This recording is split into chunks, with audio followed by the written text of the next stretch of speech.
Bloomberg Audio Studios. Podcasts, radio, news. Welcome to the Bloomberg Daybreak Asia podcast. I'm Doug Krisner. Lunar New Year celebrations continue across the Asia Pacific. We've got market holidays today in China, Hong Kong, and South Korea, to name a few. And coming up, we'll take a look at the Chinese consumer with Shehzad Qazi. He's managing director at China Beige Book International. But we begin here in the States, and let's start with today's Fed decision.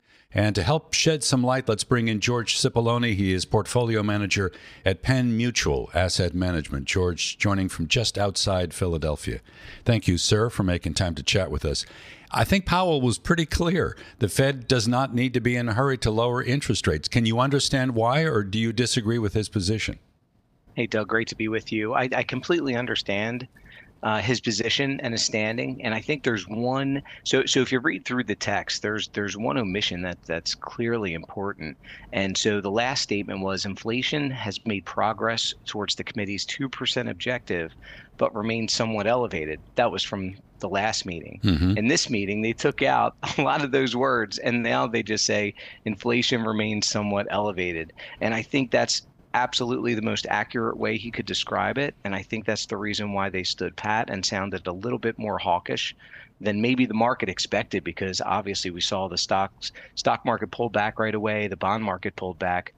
They've rebounded for sure, but I do think his stance is the proper one at the moment. And I'm just wondering, as I'm listening to that, whether a portion of that unease or ill at ease has to do with the fact that really we don't know whether or not there are going to be inflationary impacts as a result of some of the policies that we're getting from this new administration. You're 100% right, Doug. And it's funny, we had some Bloomberg people in showing us some really cool functions on the system. And there's always something new. One of the big ones that we noticed from an economic standpoint is the word count, obviously, for what company managers are concerned about. And the tariff chart is just completely stunning and eye-opening. And that's what everybody doesn't know how to deal with yet, and because we don't know what the policy will be. And if you look at inflation, the chart on inflation, we got really surprised there in December. If you think about just a month or so ago, how the market was ripping, the stock market was ripping, and the bond market was pretty tame. And from a yield standpoint, everything changed at that point at the last December meeting, and it needed to, because inflation expectations resumed post-election.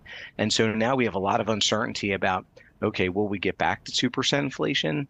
I know the Fed wants us to get there, but we're not there yet. So we're going to keep an eye on oil. We're going to keep an eye on commodities. We're going to keep an eye on policy. And I think, again, as we are right now, the Fed is in an uncertain point, and I think they made the right decision today so far. We had quite a few key earnings after the bell: Microsoft, Meta, Tesla. Let's begin with Tesla. Quarterly profit was disappointing, but on the call with analysts, the company seemed to say, hey, we can return to growth this year. And the stock popped a bit in late trading, I think up by around 4% at the end of late U.S. trading. What's your view on the Tesla story right now? Yeah, Tesla's an interesting one. So full disclosure, I'm a value manager, and Tesla's not in our wheelhouse by any stretch. I think, if you look at Tesla as an auto company, I think all the auto companies are facing a ton of competition from China, and we're seeing that across the board. You name the company, whether it's a European company, even some domestic companies. Now, Ford and GM are a little different because they have such a strong foothold in the U.S. But if you look at European automakers that sell into China, they are not doing well. And if you look at how strong Chinese EV companies have been doing, and that's a lot of competition for Tesla. So I understand why their earnings are the way they are. But a lot of people don't look at Tesla just as an automotive company. They look at it as a tech company, as a robotics company, as an FSD company for, or fully autonomous driving. And so they have that buzz about them. And so it seems like no matter what the numbers look like, or no matter how bad they look like, some commentary can always help give the stock a pop. So again, as a value manager, it's not my favorite one to analyze because the fundamentals are so tough to work with. So let's go to Microsoft next, trading at around 35 times earnings, hardly meeting the definition of value. But this company is so closely tied to this AI revolution. Aren't you tempted to maybe put a little money to work at Microsoft? So I think so again, as a value manager, I think one of the interesting things is we'll try to start with companies that maybe have more upside potential than some of the bigger names. So the bigger names are doing great. And if you look at the numbers, they're really good. After hours, the market really isn't that satisfied with Microsoft. And the primary reason was the growth in their Azure business, their cloud business.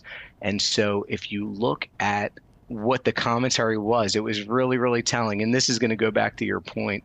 Microsoft said its cloud computing business will continue to grow slowly in the current quarter as the company struggles to build enough data centers to handle demand for its artificial intelligence products. And then I'm sure we're going to talk about Meta as well. Meta's comments from a CapEx standpoint were pretty eye-opening as well, especially in terms of what we just saw Monday with DeepSeek and the fears that these companies were spending too much. That is the exact opposite of what the companies just said after hours. So going back to your point, Doug, I do think there are companies in the data center business that look really, really cheap relative to maybe some of these bigger names. I think they're underappreciated. And I can't name each one just because I can't, but that's our policy not to do that in the media. But there are companies underlying that can supply those data centers that can help fuel that growth that we think are pretty cheap. It's interesting that you mentioned Microsoft and Meta when it comes to AI. We know that Microsoft and OpenAI have that partnership with ChatGPT. Meta's AI model is Llama. And this week's shocker was the story on DeepSeek and how its AI model can rival ChatGPT. I think it's important to point out that we are learning that Microsoft is now looking at whether a group linked to DeepSeek may have taken a large amount of data from OpenAI in an unauthorized fashion. More to come on that. But the DeepSeek model, known as R1, is open source. And Meta's Llama AI model is also open source. So I'm wondering whether the real story of the week is the impact open source is having on these AI models. Let's set that aside for a moment. I'm wondering about whether some of the second-order impacts of the AI story are still intact, like electric power, for example. Are they? You're 100% right, Doug. I mean, if you think about the ripple effects of AI and this CapEx spending, I think as long as you could tie it back and if that CapEx is sustainable, it's going to create a lot of demand for land and buildings that are close to, or data centers and land that's going to be close to power sources. It's going to help increase. If you look at a chart of potential natural gas demand, that should go up.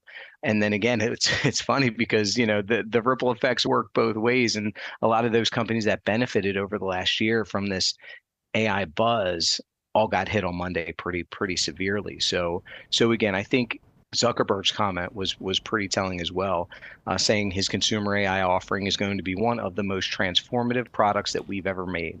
And that's a pretty big statement coming from Zuckerberg in terms of, a huge product, like comparing it to something that might be even bigger than Facebook. So yes, to your point, there are going to be a lot of names that should do really, really well. That CapEx is going to have to hold up, though. That's going to be the key. So Apple will be reporting tomorrow after the closing bell. Are you optimistic? So Apple is challenging. So if you look at all these names, so for example, if you look at Meta's quarter, they earned $8 this quarter. If you compare that to 2022, they earned $8.59 in the full year of 2022. So this was an outstanding quarter. Apple, just about all of their return last year came from PE expansion and not from earnings growth. So I think there's a very big question. So each of these companies, obviously, they're in the Mag 7. Some people may look at them, in a very homogenous fashion, but they are all different companies. And I think Apple needs to prove that they can continue to grow. And I think where these other companies have, if you look at Meta, for example, over the last year, their revenues went from 135 billion up to 165 billion. And Apple's kind of stayed steady. They've grown, but not at this pace. And given the fact that their PE is where it is today, it's 30% higher than it was last year, for example. They have to prove it now. They have to prove it once again that they can grow at this size of a company. Can they continue to grow it with headwinds like China, for example, staring at them in the face? George, we'll leave it there. Always a pleasure. Thanks for making time to talk with us today. George Cipolloni, he is portfolio manager at Penn Mutual Asset Management, joining from just outside Philadelphia here on the Daybreak Asia podcast.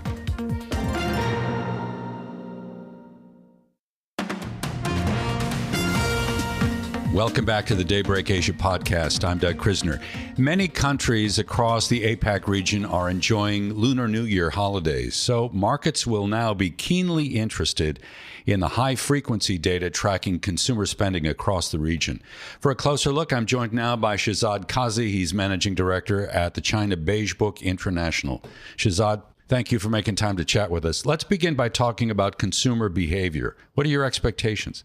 Well, look, I think the consumer data actually look quite positive, and I think a lot of the credit, the reasoning goes to the Lunar New Year spending. You got travel doing well. You got the hospitality sector showing sales improvement. You even have restaurants showing sales improvement.